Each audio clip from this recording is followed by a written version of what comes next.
So the other thing I want to share with you here is always, I believe, that small is beautiful. And this financial crisis, it's a disaster to big companies. This war in 21st century, I think in last century, it's big is better.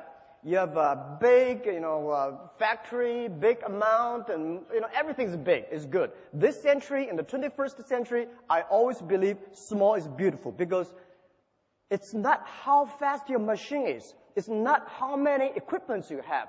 It is how quickly you can change yourself to meet the market. Because the information time, internet, technology make a difference. So the world IT in the last century is designed for manufacture. And this century, IT is designed to help the consumers. So I think this is a disaster for big companies, century disaster for big companies, but it is a great opportunity for small business. For this financial crisis, we see a lot of big companies we never thought they would die. AIG, to me, it's like empire. How could that happen? Right? All the big car companies which we respect, we always want to be there. But today they all died. And look at the SMEs. We still feel painful, but we are happy in our heart because we still survive. And we heard so many stories about big companies giving trouble. And I see the society, the government paid too much attention to these big troublemakers. They are the troublemakers. And we give them enough support. Let them die. It's the time for them to die because they make troubles. Every big company, they have a different disaster, different problems. But all the SMEs have the same problem. They need understanding and support. This war is not fair. I know. So that's why I want to encourage everyone, all the SMEs here. I'm an SME. I have 8 kids. I'm still an SME. I still believe I'm small. Because when I'm small, I know I can be big. And I hate to be big, unfortunately. When I was a small company, only have 10, 20 people, I feel so excited. Well, I can call every employee's names, and I know everything I want to change. I can change it within half a minute. Now, terrible. When I was 20 years old, my friend said, your company is not big enough. If you are big, you're like a big boss. You're easy, right? You can control your time. Now my time is not controlled by myself. My time is controlled by all the meetings, the secretaries, and the KPI, shareholders, all the things. It's much tougher than when you are small. So I always believe the first day love is very beautiful. Believe the first day love. Believe when you're small, at least you can have time to go out, to go to cinema with your wife and the kids and enjoy a wonderful view. But when you're big, you always go to board meetings. And also, I would to say that I give you some today. I come here. People say, Jack, you did not prepare. Why you don't have a PPT? I never prepared PPT. I'm not good at the technology. I was trained to be a high school teacher. And the only thing I can know about a computer, funny thing is I'm running one of the biggest e-commerce companies in China, maybe in the world, but I know nothing about computer. The only thing I can know about computer is send, receive email, and browse. That's it. Because I always say technology for people not working for technology. But today I come here as an entrepreneur, I'm prepared every day. I'm not prepared for the PPT because every time when I use PPT, something wrong, I cannot use it. So I come here to tell you my own experience. I want to share with you, as an 8 kids father, what I did when I have trouble. When I have trouble, I always remind me 3 things. Focus on your customer, serve your employees, and learn from your competitors. These are the key issues that I learned. Focus on customer. Everybody today talking about shareholder number 1. I hate that.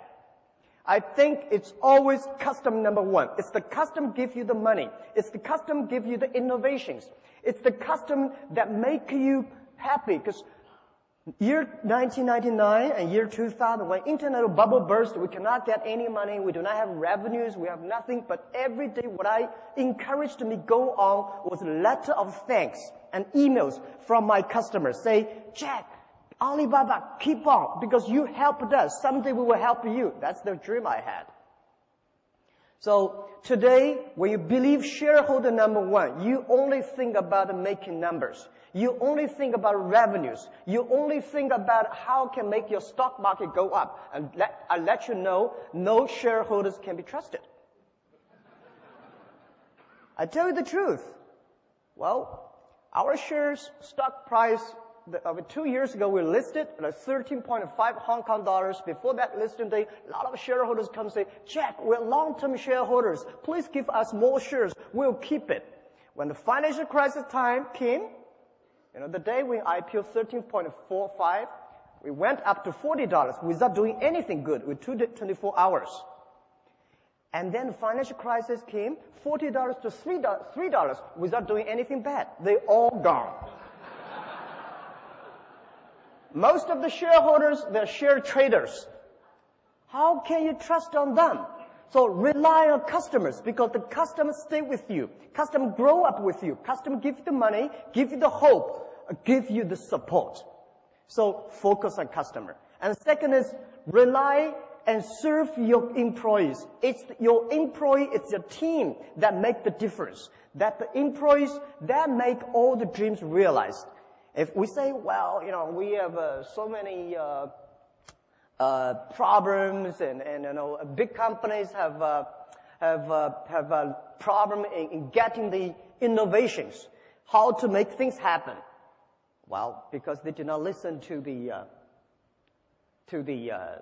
employees. They focus too much on the shareholders. The shareholders, well, they give you this idea, that idea, and when you really do that idea, they're gone. And they change all the time, but your employees stay with you. I remember the tough days. It was so difficult, year 2002, 2001. There's only one group of people that stay with me. That's my colleagues. And people say, Jack, you don't have to pay me for 2 years. I will still stay the company because you respect us, because the customer love us. And I tell you one funny thing. Only when you believe your employees are talents, they are talented people. If you don't believe them, they will never be. My mistake I made when I was year 2000, we raised $5 million US. And that $5 million US, when we have money, we start to make mistakes. I try to hire as many talents as possible. Those talents are MBAs. Those talents are vice president of multinational companies, because I believe if you have an MBA, you must be good, right?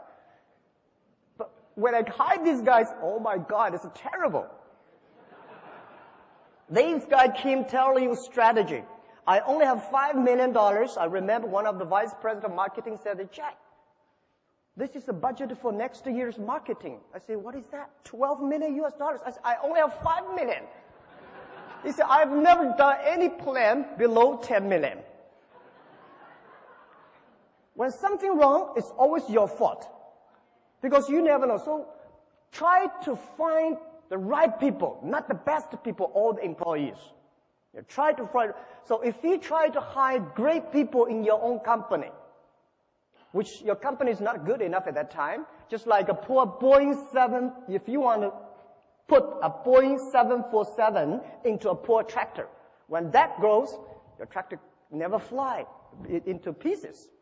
So my suggestion is that look at your employees, develop them. Only when they are developed, your company will be developed.